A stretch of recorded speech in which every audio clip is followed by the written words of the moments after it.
सवाल क्या है, बोलता है एक ट्रेन है जिसकी रफ्तार यानी चाल दिया हुआ है। आपके पास दिया है ट्रेन की चाल। ट्रेन की चाल आपके पास कितनी दी हुई है? 108 किलोमीटर प्रति घंटा। रास्ते में आने वाले एक प्लेटफॉर्म को ऐसे मान लिया जाए कि एक ट्रेन है, ये ट्रेन है और इसके रास्ते में ये प्लेटफॉर्म है। ये क्या हो गया? प्लेटफॉर्म। देखते हैं। और ये क्या है? ट्रेन है। तो ट्रेन है और ये प्लेटफॉर्म है। प्लेटफॉर्म की लंबाई आपके पास दी हुई है कि ये जो प्लेटफॉर्म है ये 200 मीटर लंबा है, ठीक है ना। और तो ट्रेन की चाल दी हुई है कि 108 किलोमीटर प्रति घंटा। और इसको ना, इस प्लेटफॉर्म को पार करने में 12 सेकेंड का समय लगता है। यानी कहने का मतलब ये 12 सेकंड में कितना दूरी तय कर रहा होगा? तो 12 सेकंड में एक तो अपनी दूरी और प्लस में प्लेटफॉर्म की दूरी। तब ना, जैसे मान लिया जाए ये ट्रेन है, ये ट्रेन अगर इसको पार करने का मतलब क्या है? इंजन यहाँ चला आएगा और लास्ट बोगी यहाँ आएगा। इसका मतलब कितना दूरी तय करेगा? एक तो 200 मीटर और दूसरा ट्रेन अपनी खुद की लंबाई। इन दोनों को जोड़ेंगे तब ना कि हाँ इसका जो है कितना दूरी तय करेगा। तो देखिए यहाँ पर किलोमीटर प्रति घंटा में आपका दिया हुआ है, ये मीटर में है। तो इसको किलोमीटर प्रति घंटा को आपको हम मीटर में बदलने के लिए बताए थे ना। कितना से गुना करते हैं? 5/18 से। तो 18 से के बार में कटेगा? ये 6 बार में। तो 6 बार में कटेगा तो ये कितना हो जाएगा? 30 मीटर प्रति सेकंड। 30 मीटर प्रति सेकंड क्या निकला? ट्रेन की चाल निकल गई। समझ गए ना? अच्छा, ट्रेन को जो है कि उस प्लेटफॉर्म को पार करने में ना 12 सेकंड का समय लगता है। कितना सेकंड का? 12 सेकंड का। तो सबसे पहले ना आप हमको दूरी बता दो कि तो कितना दूरी तय किया होगा। तो दूरी बराबर फार्मूला होता है चाल गुना समय। होता है कि नहीं होता है? तो चाल अपने पास कितना है बच्चा लोग? चाल है 30। समय कितना है? 12।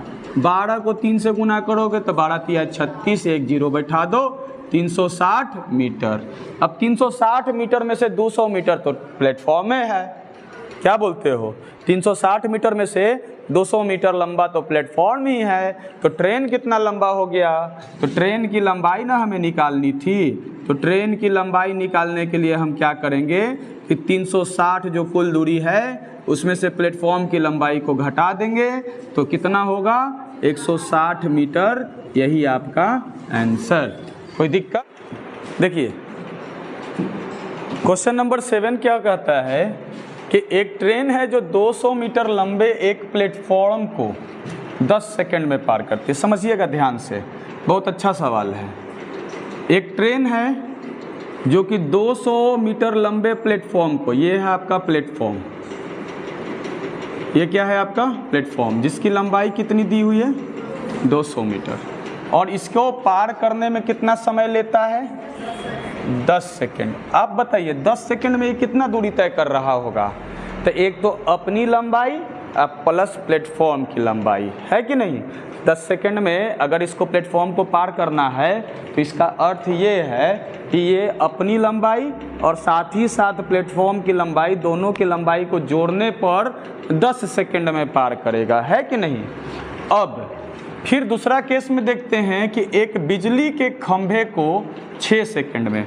तो यही अगर ये ट्रेन है और ये आपका बिजली का खंभा है, तो इस खंभे को पार करने में, इस खंभे को पार करने में 6 सेकंड का समय लेता है। तो यानी ये 6 सेकंड में कितना दूरी तय कर रहा है? तो जितना इसकी लंबाई है। क्योंकि खंभे को पार करने के लिए तो खंभा का थोड़े ना कोई लंबाई चौड़ाई, इसको नगण्य माना जाता है ना। तो खंभे का जो है कि लंबाई, अगर इसको खंभे को पार करना है तो जितनी इसकी लंबाई है उतनी दूरी तय करेगा। तो उतनी दूरी तय करने में इसको कितना समय लग रहा है? 6 सेकंड। समझ रहे हो कि नहीं? तो अब हम सबसे पहले निकालते हैं प्लेटफॉर्म को पार करने में लगा समय। तो केवल अगर प्लेटफॉर्म को पार करेगा, प्लेटफॉर्म को पार करने में लगा समय, पार करने में लगा समय, समझ लो ध्यान से, एकदम आराम से, समझ गए ना? कोई हड़बड़ाहट नहीं है कि एकदम हड़बड़ा के ना आंसर लाना है और घर जाके भूल जाना है कि सर बताए थे कैसे, ठीक है ना?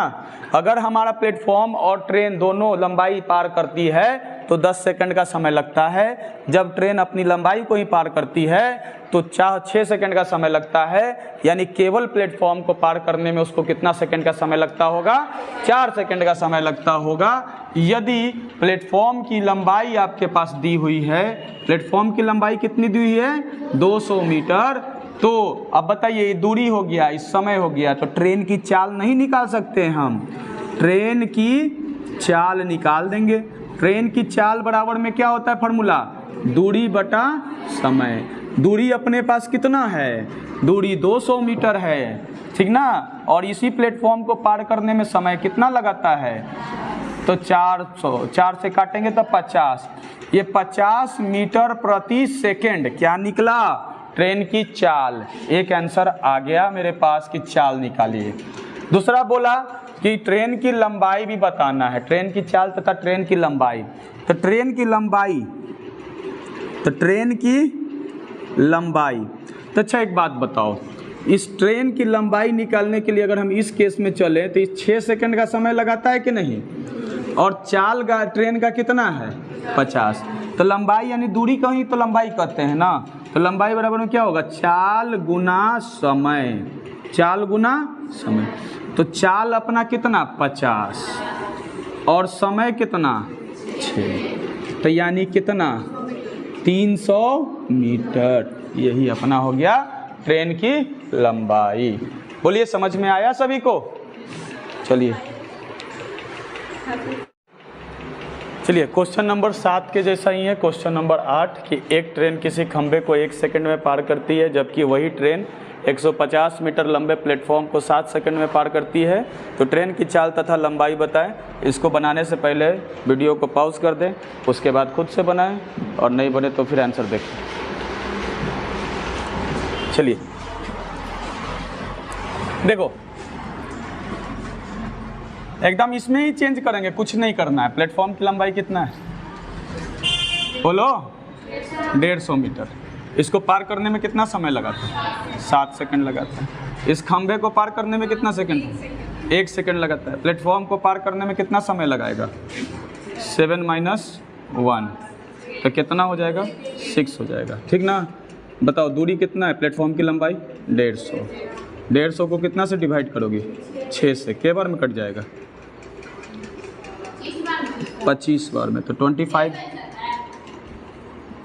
25 मीटर पर सेकंड हो गया। अब ट्रेन की लंबाई निकालना है। तो लंबाई, तो चाल कितना आ गया मेरे पास? 25,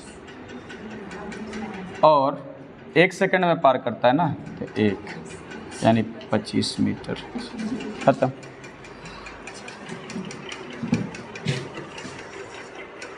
चलिए क्वेश्चन नंबर 9। एक ट्रेन 420 मीटर लंबे प्लेटफॉर्म को तथा 244 मीटर लंबे पुल को क्रमशः 50 सेकंड और 34 सेकंड में पार कर जाती है। तो ट्रेन की लंबाई तथा ट्रेन की चाल ज्ञात करें। बड़ा आसान सा सवाल है, समझ लोगे तो बहुत ईजी है, नहीं समझ में आया तो बहुत कठिन है ना। मैथमेटिक्स चीज़ें यही होता है। देख लो, मान लो एक ट्रेन है तुम्हारे पास ये, और एक ना प्लेटफॉर्म है, ये प्लेटफॉर्म है, ठीक ना। इस प्लेटफॉर्म की लंबाई तुम्हारे पास दी हुई है, कितना है? 420 मीटर। और इस प्लेटफॉर्म को पार करने में ना इस ट्रेन को लगता है समय 50 सेकंड का। समझ लिए? अब ये 50 सेकंड में कितना दूरी तय करती होगी? तो एक तो अपनी लंबाई और दूसरा प्लेटफॉर्म की लंबाई के योगफल के बराबर दूरी तय करती होगी। तो अब हम देखते हैं दूसरा केस। यही ट्रेन जो है, अब की बार एक पुल को पार करना है। ये क्या है तुम्हारा? पुल। और पुल की लंबाई कितनी दी हुई है? 244 मीटर। और इसको पार करने में इसको कितना समय लग जाता है? 34 सेकेंड लग जाता है ना।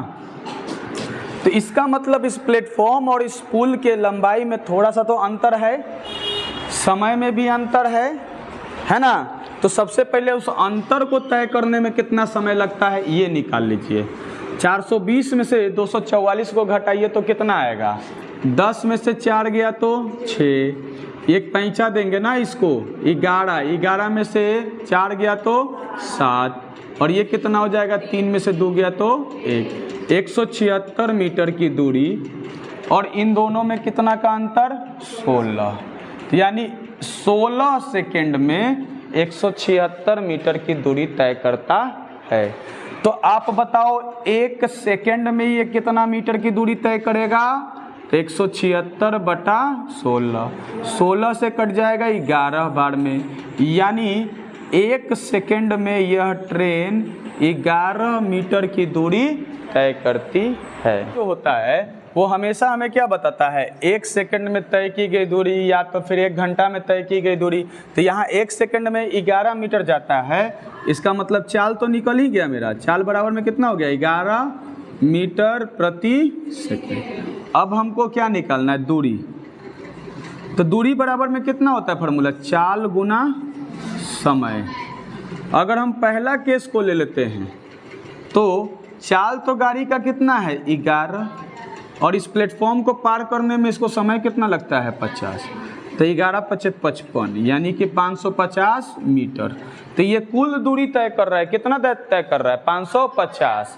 इस 550 में से प्लेटफॉर्म कितना लंबा है, 420, तो गाड़ी कितना लंबा होगी, तो 550 में से 420 को घटा दीजिए, 130 आंसर। समझ गए ना, क्लियर है। तो यहाँ लिखेंगे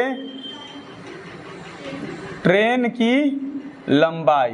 तो ट्रेन की लंबाई निकालने के लिए क्या करेंगे, पूरा दूरी 550 है ना, उसमें से प्लेटफॉर्म की लंबाई को घटा दो, तो कितना बचेगा, 130 मीटर ये हो गया, और एक तो तुम्हारा इधर हो गया, 2 आंसर हो गया। ठीक है, देखिए जैसे कि पहले ही क्लास में हम बताए थे आप लोग को कि जब 2 ट्रेन एक दूसरे के विपरीत दिशा में जाती है तो इसका चाल जुट जाता है ना।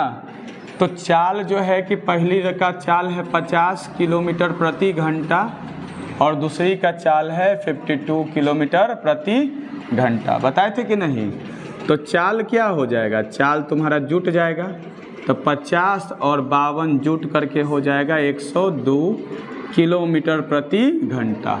अच्छा, एक ट्रेन का लंबाई दिया हुआ है, चलिए मान लेते हैं कि एक ट्रेन जो है कि उसकी लंबाई तुम्हारे पास कितनी है, 300 मीटर। तो दूसरी ट्रेन की लंबाई तुमको निकालनी है, समझ गए ना। यहाँ दिया है ना 300 मीटर। यदि एक ट्रेन 300 मीटर लंबी है तो दूसरी ट्रेन की लंबाई बताइए, यानी इस ट्रेन की लंबाई तुमको निकालनी है। तो एक बात बताओ, ये तो तुम्हारा टोटल चाल हो गया ना। अच्छा, समय तुम्हारे पास 18 सेकंड दिया हुआ है कि नहीं दिया हुआ है, समय बराबर में कितना दिया हुआ है, 18 सेकंड। तो दूरी निकाल दो ना सबसे पहले, कि दूरी बराबर में क्या होता है, चाल गुना समय, यही ना होता है।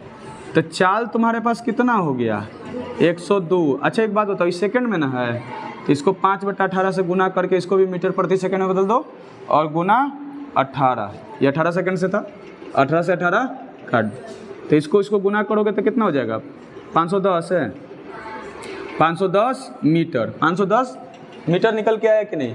ये 510 मीटर कब निकल के आया, जब दोनों ट्रेन एक दूसरे को पार कर रही है। तो हम बताए थे जब दो ट्रेन एक दूसरे को पार करेगी तो कितनी दूरी तय करेगी, तो दोनों की लंबाई के योगफल के बराबर। तो दोनों के लंबाई के योगफल के मतलब कितना आया तुम्हारे पास, 510। तो एगो गाड़ी कितना लंबा है, 300, तो दूसर का कितना होगा, 210, ठीक ना।